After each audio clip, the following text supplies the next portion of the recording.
विचार संपून यश आता तुम्हाला मिळणार आहे। तुम्ही श्री स्वामी समर्थ। कसे आहात सगळेजण? मजेत ना? मजेतच राहा। 20 नोव्हेंबरला अमावस्या आहे। मार्गशीर्ष सुरू व्हायच्या अगोदर 19 तारखेला अमावस्या आहे। त्या अमावस्येला काय उपाय करायचा आहे याचा मी व्हिडिओ बनवणारच आहे। पण तुम्हाला सांगते, जर अमावस्या असेल आणि तुमच्या घरात कोणाला एखाद्या व्यक्तीला अडचण असेल तर त्याच्यावरनं एका नारळाला काळा दोरा बांधायचा आणि त्याच्यावरनं तो नारळ ओवाळून टाकायचा आहे। म्हणजे आलेल्या संकटांना तो माणूस तोंड देऊ शकेल किंवा ती संकट नाहीशी होतील। कोणी करायचंय तर घरातल्या एखाद्या पुरुषाने करायचंय, स्त्रीने करू नये। बघा, कार्ड काढायचं होतं आपल्याला पण कार्ड पडलेलं आहे। हेच कार्ड आपण आज बघणार आहे। ठीक आहे, कसा असणार आहे आजचा दिवस ते पाहूया।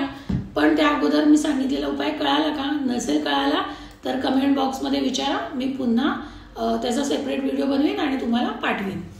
असेच आपले व्हिडिओ पाहत चला आणि जास्त माहितीसाठी आपले यूट्यूब चॅनल शेअर करा, सबस्क्राईब करा, म्हणजे तुम्हाला आपली आणखी माहिती मिळेल। मोठे व्हिडिओ सगळे मी तिकडे टाकत असते।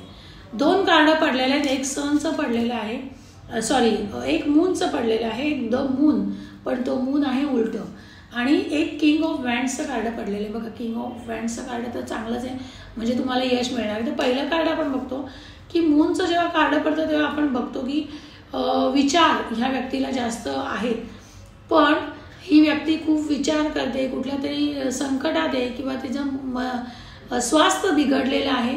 अतिविचारामुळे ती कुठेतरी भरकटली गेलेली आहे।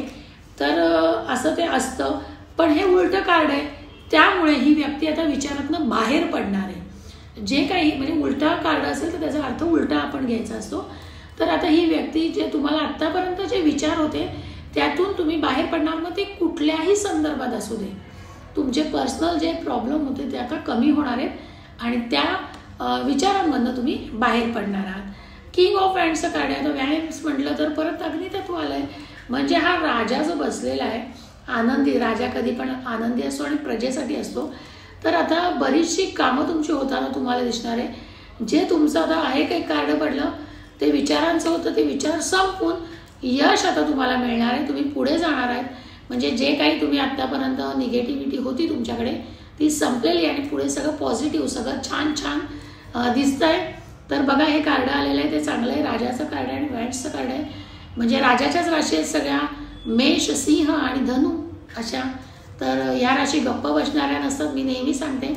जे कोणी हा व्हिडिओ बघतात त्यांच्यासाठी पुढचे दिवस आता चांगले येणार आहेत। धन्यवाद। असेच आपले व्हिडिओ पाहत चला आणि आपल्या यूट्यूब चॅनलला सबस्क्राईब करायला विसरू नका। आवर्जून सबस्क्राईब आणि शेअर